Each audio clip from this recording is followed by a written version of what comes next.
Hi, I'm Beth Galetti, the Senior Vice President of HR at Amazon. I've been here a little over 7 years, and in that time, Amazon has gone through significant growth, creating challenges and opportunities for how we maintain our innovative culture. With me today is Steven Brozovic. Steven, can you introduce yourself? Thanks, Beth. Hi, my name is Steven Brozovic. I'm a principal evangelist with AWS HR. I've been with Amazon for a little over 21 years. I started out in technology, but I've spent the last 8 years really focused on culture, thinking about what it takes for us to remain a day one company, innovative and driving to solve long-term customer problems. So today we're going to cover what a day one culture means at Amazon. We'll also take a look at the signs of a day two culture and how we at Amazon ensure that it always stays day one here for us and for our customers. So what is a day one culture? A day one culture at Amazon starts with always being customer obsessed. We think it has many aspects, but it definitely starts there. In addition to that, we think that it requires high velocity decision making, high quality decision making as a real focus in order to deliver for our customers. And then we also think it's really important to be experimental and disruptive, thinking big for new ideas and new innovations that may change the way the world works and give us new opportunities to deliver for our customers. So let's start with talking about what it means to be customer obsessed. So we refer to a day one culture as one that is absolutely customer obsessed. It's agile, it's innovative, and it has the right mechanisms and the operating models that enable it to make high quality, high judgment decisions at speed and for us at scale. There are certainly many other ways that companies can approach innovation and scaling. You can focus on your competitors. You can invent new technologies. You can innovate around business models or other approaches. But at Amazon, we've chosen to center our approach on our customers. We do this because, as Jeff Bezos said in his 2017 shareholder letter to customers, customers are always divinely discontent and will always want something better. Yesterday's wow quickly becomes today's ordinary. If you create a culture that pushes itself to look for new ways to delight customers every single day in all parts of your business, it will drive you to invent on their behalf. So one of the challenges that we faced with our growth has been how to keep that innovation going. And when we think about that, we start with our customers, we work backwards. And what that means for us is we want to be as close as we possibly can to our customers. And we recognize that those people closest to our customers are the best people to give us insights and make decisions on what to do for those customers. So we dive deep into customer experiences, customer pain points, and we work to invent on our customers' behalf, not just do what they ask us to do or what their current problem of today is, but we work to invent on their behalf to identify solutions that will create a surprising and delightful customer experience to address their issues that they know of now or maybe haven't even thought of yet. By taking this approach, it reduces our time to market, it reduces our cost of experimentation, and it also reduces the risk of failure in rapidly meeting our customers' needs. But when it comes to innovation, it isn't just about what you can do today quickly to get it right out into the market. We have to think long term when we're innovating for our customers. And we don't want to allow the constraints of today, whether they be dependencies or resource constraints, to constrain our thinking. So we're constantly looking for what would be best, what is the ideal solution. With that in mind, we won't accept a minimum viable product as V1 to go out to our customers. We expect our teams to deliver a minimum lovable product so that we're actually finding something that hits that delight for our customers right when it goes out. So we use mechanisms to do this. And one of the most important mechanisms that we have at Amazon are our leadership principles. Now, many companies have leadership principles or missions and such that they follow. And it may surprise you to see at Amazon, we actually have 14 leadership principles.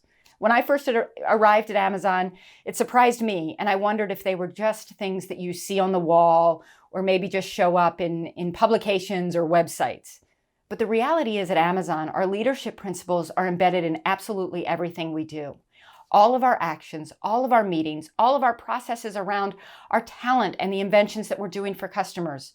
You'll hear us talk about those leadership principles every single day. So you see 14 of them here.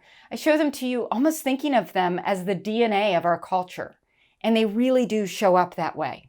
I was surprised when I joined Amazon to quickly realize that you don't have to memorize our leadership principles. They're just what we're doing every day. And I think if you were to meet any Amazonian, they could pretty quickly highlight their favorite leadership principles and call out just about all of them on a quick recall. So when I look at our leadership principles, a lot of people ask us, is there a certain order about them? Is there a certain reason that you have them presented in the way that you do? And the short answer to that is no, except customer obsession shows up as our number one, our top leadership principle. Customer obsession is that leaders start with the customer and work backwards. They work vigorously to earn and keep customer trust. Although leaders pay attention to competitors, they obsess over customers. With every leadership principle that we designed, we were very attentive to every single word in them. And this one is no exception. So when you see things like customer trust, it couldn't be more important to us, and obsessing over our customers.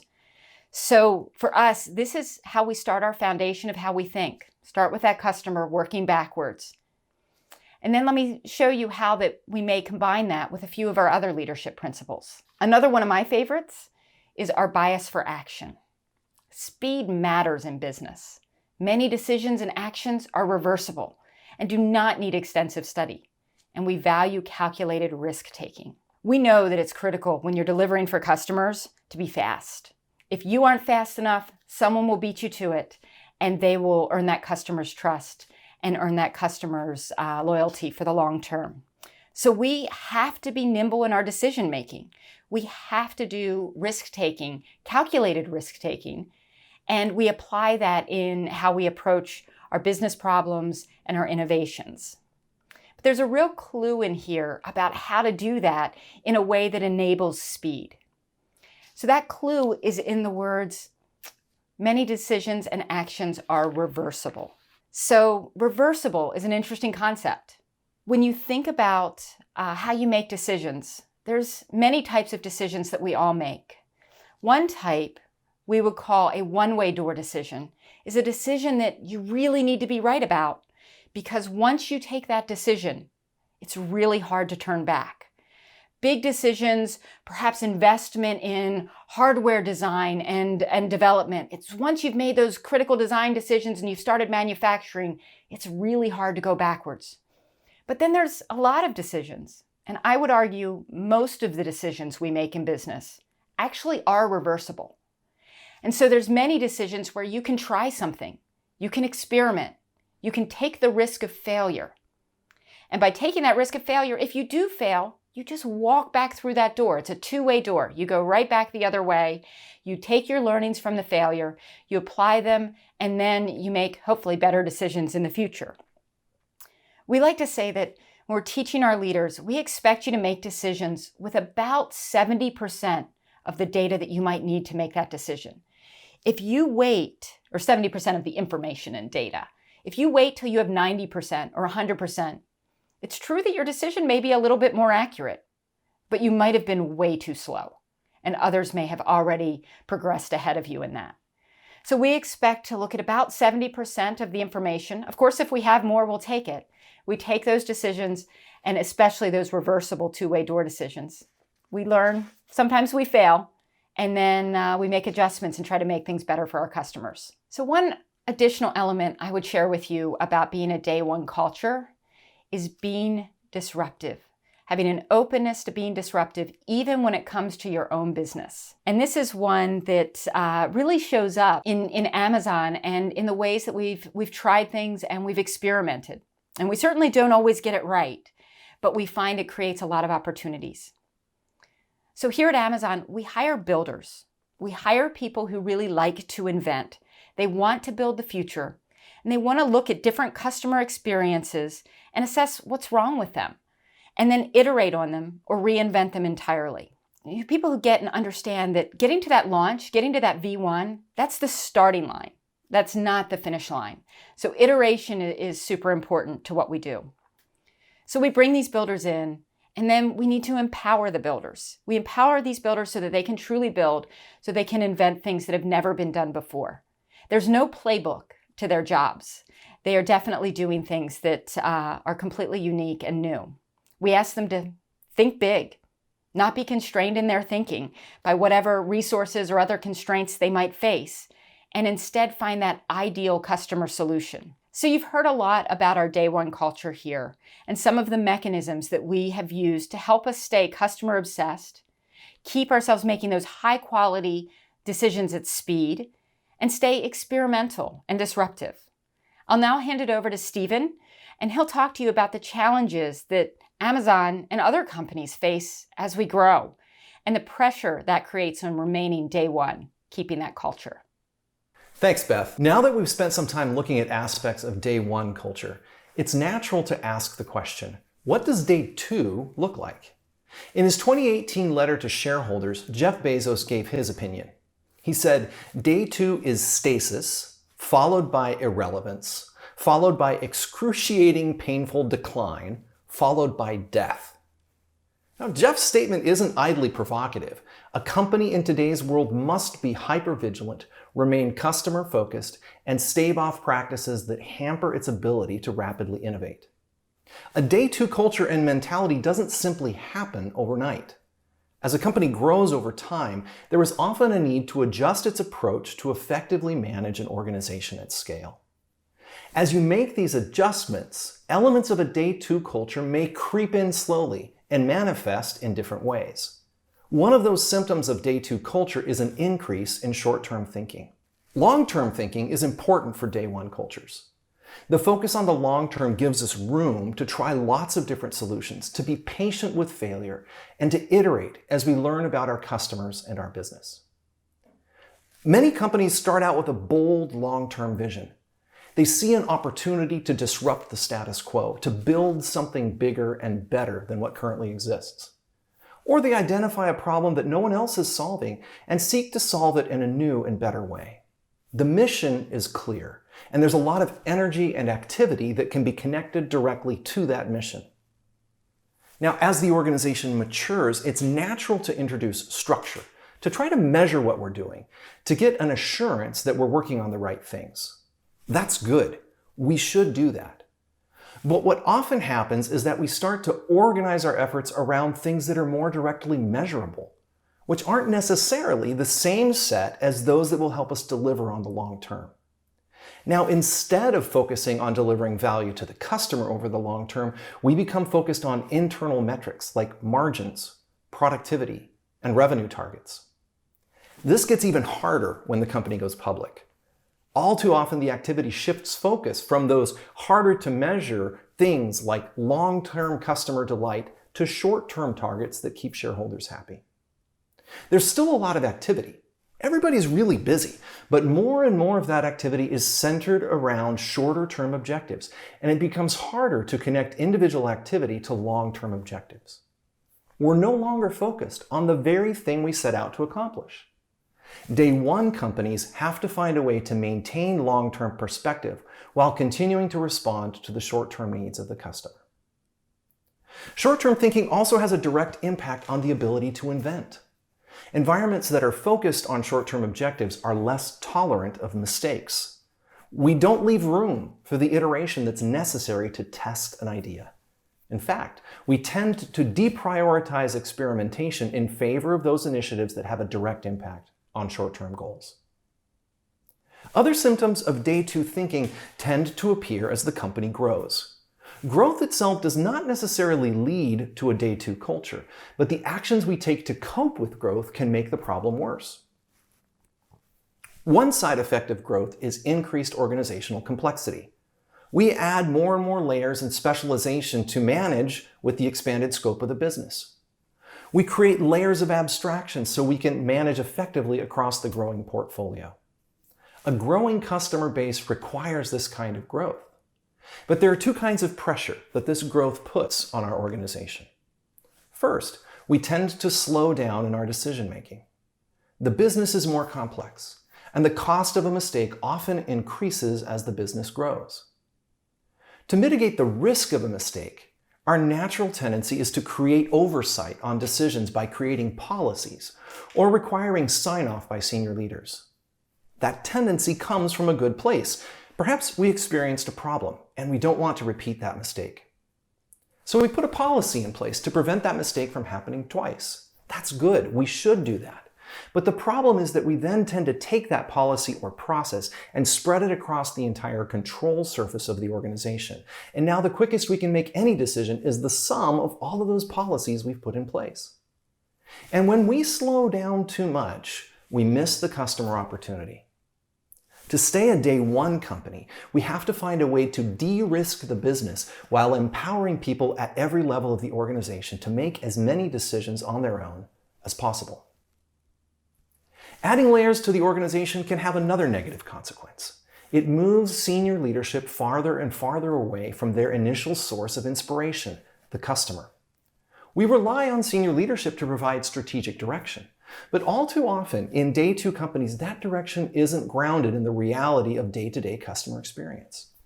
To stay a day one company, we have to find a way to hear directly from customers and incorporate that information into our strategic plans. Unless our plans are informed by this direct customer information, we run the risk of making decisions that seem right for the business, but don't actually benefit the customer in any way. As the company grows and becomes more complex, we often introduce processes that help us manage the business and drive repeatable outcomes. We find ways to measure inefficiencies and work to drive them out of the system. Again, that's good. We should do that. But the problems come when we're spending more time focused on the efficiency of the process than we are on its effectiveness. Are we measuring the customer impact? How much of this work that we're doing is actually generating value to the customer by lowering prices, increasing the reliability of the solutions they depend on, or adding functionality that makes their lives better?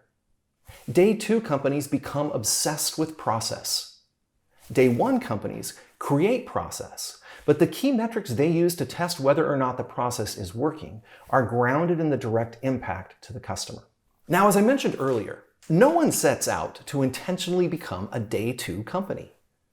But from our experience, good intentions aren't enough to prevent that from happening. Instead, we have to deploy mechanisms to fight against the pull of day two practices that are the natural consequences of growth and maturity as a business. We define mechanisms as a complete process that reliably converts inputs into outputs and improves itself over time. All complete mechanisms have some sort of tool at their core. That tool could be a process, a meeting, or a piece of software. The tool does the heavy lifting of transforming the input into the output. But absent the other parts of the mechanism, that's all it is. The existence of the tool isn't sufficient to solve the ongoing problem. The second part of the mechanism is adoption. In order for the mechanism to work, somebody has to do something. You need users to buy into the need for the tool, to know how to use it, and to be able to provide feedback to improve the tool over time. But even if you've created the tool and people are actively using it, you won't know whether it's working properly or not unless you're measuring the performance of the tool, its level of adoption, and whether you're actually achieving the results you want on an ongoing basis. That's where inspection comes in. Most mechanisms generate a set of metrics that allow the mechanism owner and stakeholders to know how well the system is working. We also think that it's necessary to step back from time to time and evaluate how effective that mechanism is as a whole, what we can do to improve its reliability and ease of use, and whether we've actually solved the problem, automated the root cause, and no longer need to use the mechanism. That's where the concept of iteration comes into play. We apply this mechanism framework to recurring problems all over Amazon. Some of our mechanisms drive operational efficiency, they increase safety, they reduce defects. And some of our mechanisms help us be intentional in combating day two thinking. They help us focus on the long term, help us stay connected to customers, and set us up for rapid experimentation and iteration. One mechanism that we use that helps us focus on solving long-term customer problems is a process we call working backwards. Now, I have to say, it's not the only way you can build products. A lot of companies start by looking at their capabilities, then deciding what to build based on what they think they can offer customers. We choose to work backwards from customers' needs, even if we don't currently have the capability to solve that problem. We start by writing a press release as if the product has already launched. We're envisioning a world 1 to 2 years in the future where the customers are actually now using the product. What would they say? How would they react and respond? How good of a job is it actually doing? Is it making their life better? Is it really solving that particular customer problem? I get 1 page to tell a convincing story. If we can't clearly articulate the customer benefit in 1 page, we haven't thought clearly enough to start working. As we write this press release, we start to build out a set of frequently asked questions. What questions would a customer naturally ask about the big idea? And what questions would a business owner ask after reading the press release? And by the way, if there's that really uncomfortable question you hope nobody asks you about your press release or your big idea, you put it front and center in the FAQ. We may not have an answer to that question yet, but we know we have to resolve the answer before we can move forward with the product. The third component of working backwards is a rough visualization of the customer experience. The visuals exist to communicate the end-to-end customer experience, helping add detail where words cannot. We do all of this before we start any development work, before we've actually invested any budget, because we find it's easier to walk away from a bad idea that's still on paper. It's a low-cost way to identify bad ideas and allows us to refine our thinking and focus on that long-term customer problem. We want to make sure that that's where we're spending our energy and not on a problem that's going to temporarily affect our financial numbers. We use this working backwards process extensively, not just for externally facing products, but even for internal product development. We write press releases before we take on big initiatives to test the quality of our thinking. And we truly do start from the customer and work backwards. While PR FAQs help us launch products and services that are customer obsessed, we also need to ensure we remain close to the customer to get a clear picture of their needs. Sometimes customers' needs are clear. They'll tell you directly when there's a problem. But even when we don't hear directly from customers, we have to do what we can to anticipate their needs. One example of this is our focus on the amount of time it takes for one of our web pages to load. Customers may never call and complain, but we know that slow pages make for a frustrating user experience. So we get ahead of that problem by measuring and optimizing page load speed. We use that approach across all of our businesses, using metrics to help us detect problems our customers might never call us about before they ever get a chance to create a negative customer experience. Another customer-focused mechanism is a program called Customer Connection, where business leaders spend time with frontline customer service associates. This allows them to hear firsthand from the people who take care of our customers every day and learn about the pain points and opportunities those customers experience. These senior leaders can then dive deep into use cases to help solve the root cause of recurring issues and think big about winning solutions that will drive a better customer experience. As much as we use data to drive decisions, the anecdotes we gather from these frontline experiences often show us problems that don't show up in the aggregated data. Issues that might be treated as mathematical outliers in other organizations help us continually refine our metrics and drive us to even higher standards. The more we learn about the customer, the more inspired we are to build. In AWS, we can trace 90% of what we build back to specific customers that had an idea or a problem that one of our product managers, account managers, or engineers identified and worked on to make a reality. Like many companies, Amazon also employs hackathons to combat business as usual thinking. Amazon hackathons vary in duration and purpose. Some run a few hours, but the most common format is a day-long competition where people team up to invent and quickly prototype solutions to enduring problems, or find novel ways to use existing systems and data. Hackathons not only generate new ideas, but they provide a sense of customer-centric community for participants. Now, after we've identified an enduring customer problem or opportunity, we then have the challenge of building a solution that will meet those needs over the long term. And this is where large organizational structures often get in the way. The approach we've taken helps us counteract organizational inertia by empowering small, highly autonomous teams to own the problem end to end. It's a concept we call the two-pizza team. Teams need to be small enough to be fed by two large pizzas. The concept is fundamentally around creating a little startup of around 5 to 10 people and providing them the right conditions and resources so that each team has ownership and autonomy and a deep single-threaded focus in one area. These decentralized autonomous teams are empowered to develop and launch based on what they learn from interactions with customers. A two-pizza team also has the right resources embedded in the team itself, from product design to engineering, all with a very tight charter and well-defined mission so they can run as fast as possible in one area. The team creates its own metrics and KPI to help them be reactive and proactive to their customers' needs. Now, a two-pizza team isn't really about size as much as it is about pushing ownership and autonomy down to the team level. Rather than expanding team size as demands for the product or service grows, we split teams into separate two-pizza teams to work on a single-threaded sub-area. Ultimately, our goal is to hire the right people, connect them tightly to the customer, and then get out of their way so they can go build. The two-pizza team model is a practical application of that ideal. While these mechanisms keep us closer to the customer and allow us to respond quickly to changing customer needs, they don't guarantee success. If you're truly seeking to invent, failure is going to be a natural part of the equation.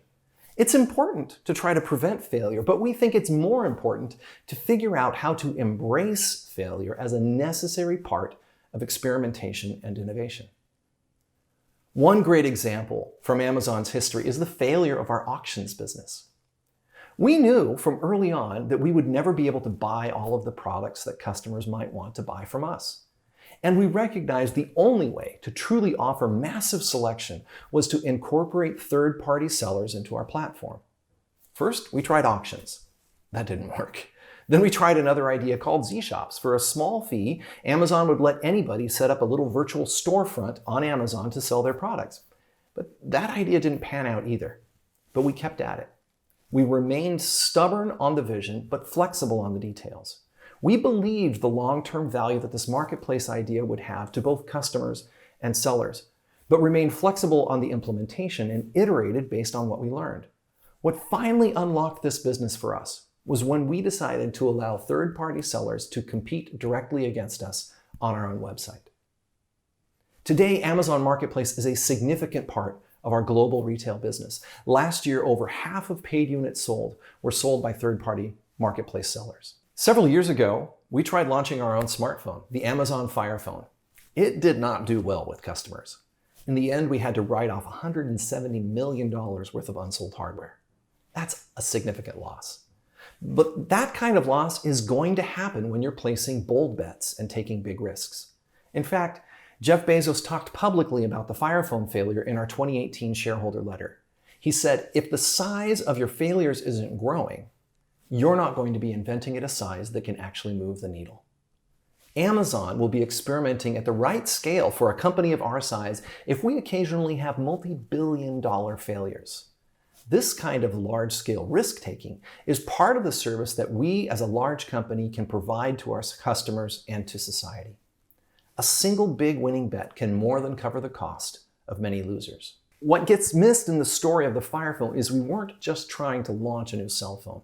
We were trying to change the way humans interact with machines. You know, when touchscreen phones launched, it radically changed what we expect from computers. Everything switched from keyboard and mouse to touch. And we were just asking ourselves, how do we make things even simpler for that for our customers? One innovation in the Fire Phone was a gesture-based interface that removed the need to touch the screen at all. But it didn't do well with customers. Now, when the Fire Phone failed, we didn't have mass layoffs, we just reinvested. We learned a lot from the Fire Phone failure. Many of the things we learned about building hardware, working with suppliers, material procurement, and so forth are still helping us today in our devices business. And many of the people who worked on the Fire Phone brought what they had learned to help us launch Echo and Alexa, which I would argue have fundamentally shifted the way humans get information from machines. To remain a day one culture, you need to find ways to take bigger and bolder bets, to risk bigger and more prominent failure. And you have to create an environment where failure drives improvement, not punishment. Every failure is an opportunity to create something better for customers. Thanks, Stephen. That was great. So as we wrap up today, I just want to walk through a few key takeaways that I hope you'll recall from our discussion. The first is about day one culture. At least to us at Amazon, what that really means is being customer obsessed, making sure that our decisions can be made with high quality and high velocity every time, and being disruptive, experimental, embracing new trends. And I probably should add, being willing to take risks and fail and learn from those failures. When we look at day two, what scares us more than anything? It's the risk of getting short-term focused, getting slower in our decision making, and even worse, getting further from our customers. Valuing things like process or proxies over the actual outcome that matters to customers. So I know at Amazon we're committed to constantly building and maintaining the right mechanisms to retain a day one culture. I can't say that they're the right mechanisms for all companies, but I do strongly believe that they're a great way to stay focused on customers and support growth and scale as businesses change and develop. Thank you so much for your time today, and I look forward to seeing you again.